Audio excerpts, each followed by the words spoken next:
Every morning at exactly 6:15 I woke up nauseous. Not hungover. Not sick. Just poison feeling. The doctors ran tests for months. Blood panels. Scans. Neurology consults. Nothing abnormal. Stress, they said. Maybe anxiety. I don't have anxiety. I have patterns. My name is Caleb Mercer. 42. Structural engineer. Logical. Grounded. I don't imagine symptoms. But the nausea only happened on weekdays. Never on weekends. That detail stayed with me. One Tuesday on my way to work, the subway stalled between stations. Packed car. Shoulder to shoulder. A street jeweler, the kind who repairs watches and chains from a small velvet case, was standing near the door. When the train lurched, he grabbed my hand to steady himself. His fingers brushed the gold chain around my neck. He froze. "Take off the pendant," he said quietly. I frowned. "Excuse me?" He leaned closer. His eyes weren't curious. They were sharp. "I can see what's inside it." I instinctively stepped back. "My wife gave this to me for our anniversary." He didn't smile. "Then open it," he said calmly. "Open it in front of me." The subway lights flickered once. For a second it felt like the entire car was listening.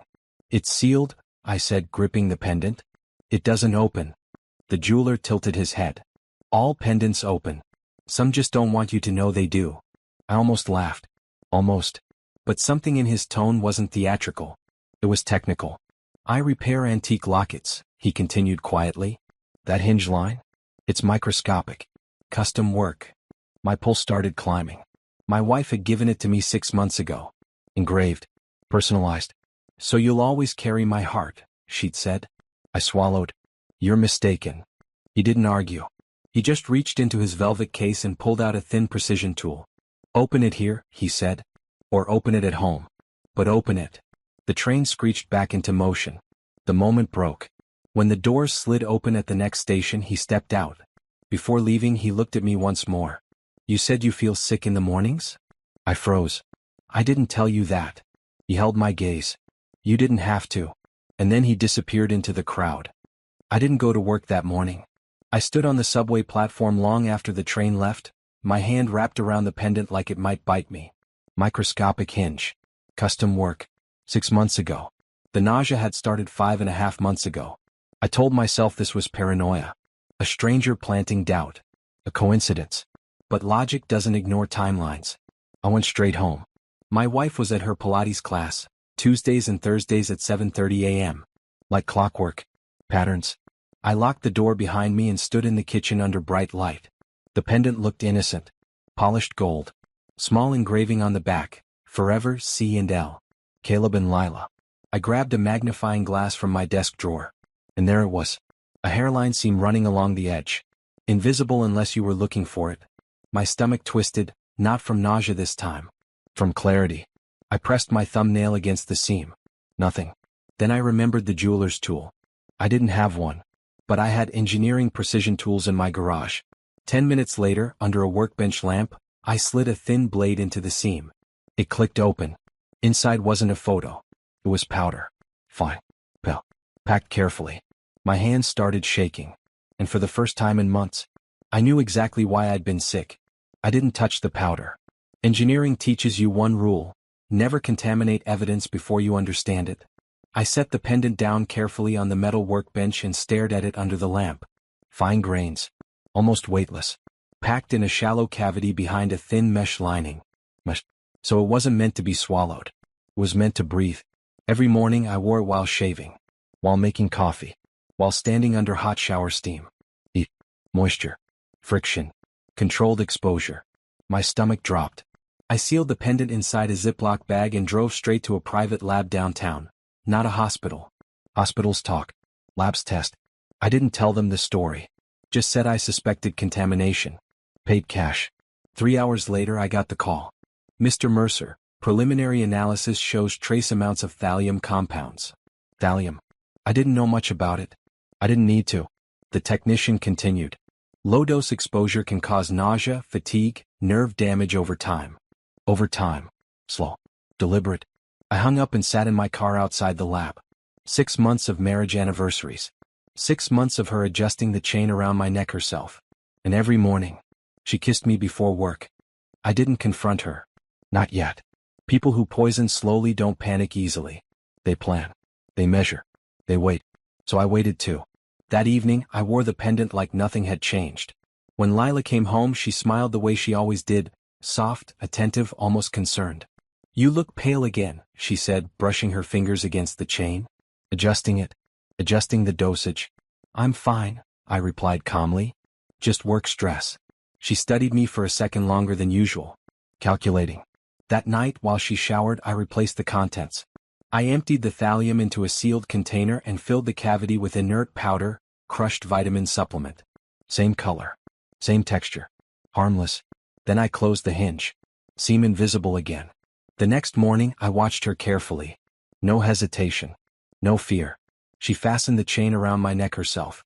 "You always forget," she said playfully. But here's what she didn't know. I had already filed a quiet police report. And I had installed cameras in the house. Not obvious ones. Discreet. Targeted. Because poisoning is a long game. And if she thought I was still weakening, she was about to discover I'd stopped playing victim. 3 days passed. No nausea. No dizziness. No trembling hands.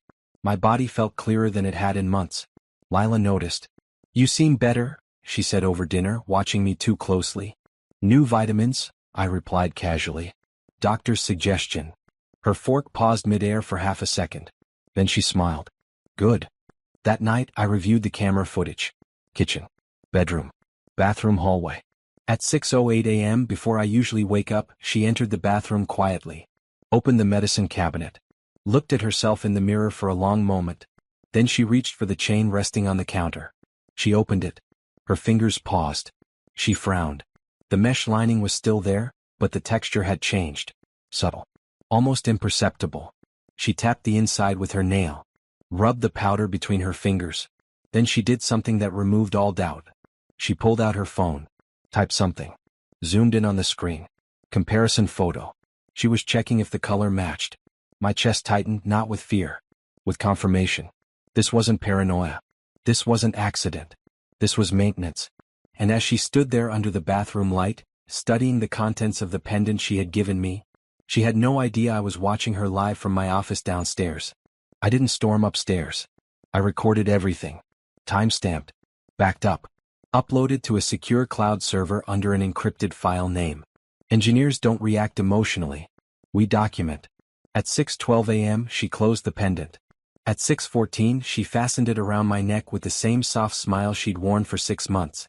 "You'll be late," she said, kissing my cheek. I looked at her the way I used to. Trusting. But inside, something had shifted permanently. By noon, I met with a federal investigator from the report I had filed earlier in the week. I didn't dramatize it. I handed over lab results, video footage, purchase records. Purchase records. Thallium isn't something you buy accidentally. It's traceable. Especially when ordered through specialized suppliers under false labeling. The investigator leaned back after reviewing the footage. "This is intent," he said quietly. Intent. That word mattered. That evening I came home as usual. Lila was setting the table. Candlelight. Wine poured. Anniversary leftovers reheated like a ritual. She smiled warmly. "I'm glad you're feeling better." I nodded. "Me too." Then there was a knock at the door. 2 federal agents stepped inside. And for the first time since the subway, her hands started shaking. The candles were still lit when they read her the warrant. Lila didn't scream. She didn't confess.